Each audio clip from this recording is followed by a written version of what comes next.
You're welcome back to the Gavel.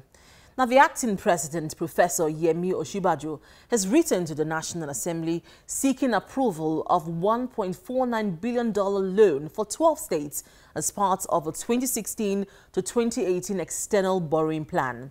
In the letters read in both chambers of the National Assembly, the acting president said the approval of a loan by the National Assembly would help the states implement various projects for its people. Now, the states include Kaduna, Ogun, Ebonyi, Abia, Katsina, Jigawa, as well as Kano, Enugu, Plateau, and Ondo, while the loans will be from the Islamic Development Bank, the French Development Agency, the African Development Bank, and the World Bank-assisted project. Now, away from the loan request, the National Assembly held a special plenary session to mark the second anniversary of the 8th Assembly. The details of the session are in this report.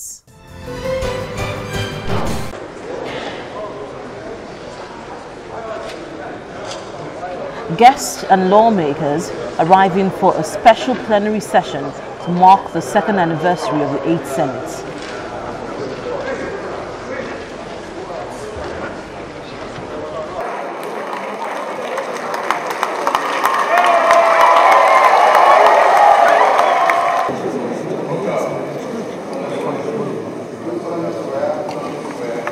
It's 2 years since the 8th National Assembly was inaugurated, and in what appears to be a time for stock-taking, lawmakers at the upper chamber took turns to appraise their performance in the last 2 years.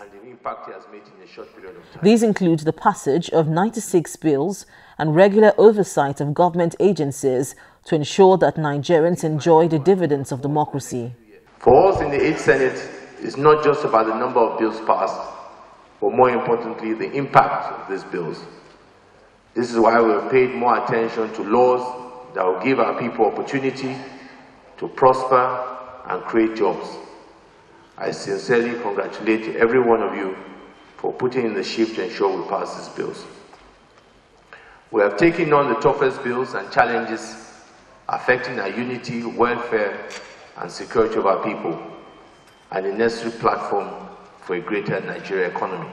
Some of the lawmakers recall the rocky start of the 8th Senate, but they say in all of these, they remain undeterred. We recall that we are arraigned for forgery of our own rules, even when nobody said we did so in the proof of evidence that was submitted before the court. You stood behind us at all material time. Our constituents came from everywhere. The civil society stood by us.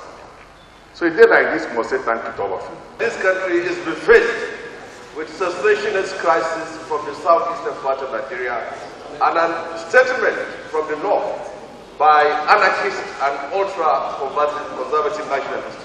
This Senate must make a clear statement that the unity of this country is uncompromisable, and we are determined to remain one, and we must remain one. And then came a stern warning to those calling for a secession in the country. I want to call the attention of this Senate, under your leadership, that we must pay attention to irredentist movements in this country. I want us to take note of what is going on in this country on the political firmament. Whether we're talking about Biafra, we're talking about Arewa this, we're talking about Bosu Boys, we're talking about Western Yoruba irredentist movements and so on. Mr. President, the Senate must rise up as a major pillar of our democracy to make a statement on what is going on today. While 96 bills may have been passed by the Senate, several others are still pending. Nigerians will be watching to see how well the Senate will do in passing the pending bills that would have a positive impact on the lives of the ordinary Nigerian. Distinguished ladies and gentlemen. In the House of Representatives, the Speaker also appraised the performance of lawmakers in the lower chamber. He says the House has considered 1,064 bills, out of which 126 bills have been passed, with the rest at various stages of consideration. In terms of the core mandate of lawmaking, we have remained a bastion of legislative activism.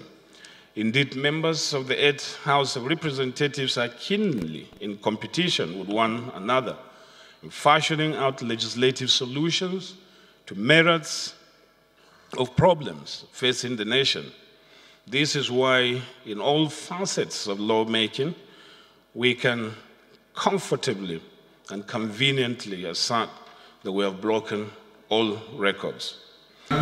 Some guests gave the assessment of the lower chamber in the last 2 years. I dare say that the House of Representatives that has spent only 2 years and has introduced about 1,055 bills must be commended. How do we translate that to the good of Nigerian people? How do we ensure that our currency is strong, the naira is too weak? What are the things to be done? We have done the sector debate on diversification, but what is the immediate impact? There's another Nigerian challenge that we should not gloss over. Why the honorable members of this House were elected to make laws for the good governance of the country, and through that brings development to the people. What most of your constituents demand are instant gratifications. They want money to pay the school fees of their children, establish businesses, and sometimes even to marry more wives. If you are not able to deliver on this, no matter how many bills you sponsor in the National Assembly or how efficient you are in your oversight functions, you are a failed lawmaker in their estimation. The crisis of expectation arising from that is a major problem you confront that is highly ever discussed. Meanwhile, if you are to judge the National Assembly by Section 4.2 under Part 2 of the Constitution, which confers on the lawmakers power to make laws for the peace, order, and good government of the country, and your other principal functions, which basically are representation and oversight, I believe that this House has done very well, all factors considered. Not only have you passed important legislations, at critical epochs in our nation, you have stood up to be counted on the side of common sense and national unity. Therefore, most of the persistent problems you have are self-inflicted and originate from this very House.